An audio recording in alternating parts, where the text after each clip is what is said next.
ফিরুজুল ইসলাম নোয়াখালী থেকে জানতে চেয়েছেন যে একটি মাদ্রাসার হেফজখানায় ছোট্ট ছাত্রকে নির্যাতনের ঘটনা ভাইরাল হয়েছে। মাদ্রাসায় ছোট ছাত্রদের উপর এ ধরনের অমানসিক আচরণ বিষয়ে আপনার মতামত কি? এই বিষয়গুলো নিয়ে কি আমাদের মাদ্রাসা শিক্ষকদের কোনো দিক নির্দেশনা দেওয়া আছে?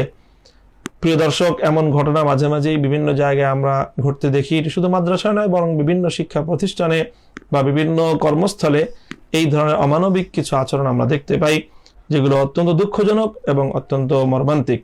এগুলো অবশ্যই পরিত্যাজ্য।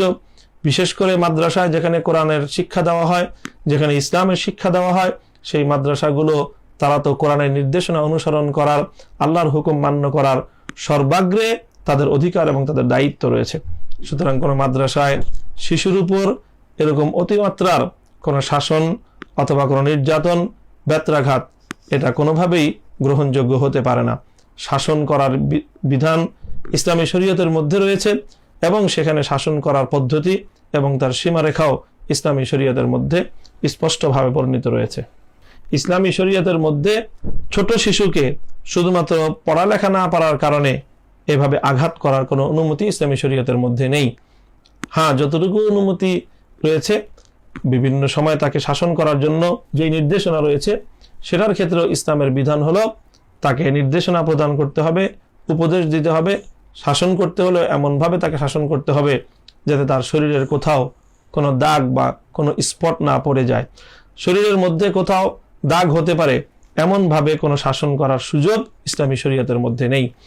সুতরাং এই বিষয়টা অবশ্যই আমাদের সকলের লক্ষ্য করা উচিত। ইতিমধ্যে আলহামদুলিল্লাহ সারা দেশে সকল মাদ্রাসাগুলোতে মাদ্রাসার অভিভাবকদের পক্ষ থেকে, পরিচালকদের পক্ষ থেকে, কর্তৃপক্ষের পক্ষ থেকে কঠোর দিক নির্দেশনা রয়েছে এবং আলহামদুলিল্লাহ সচরাচর মাদ্রাসাগুলোতে এই ধরনের কোনো পরিবেশ নেই।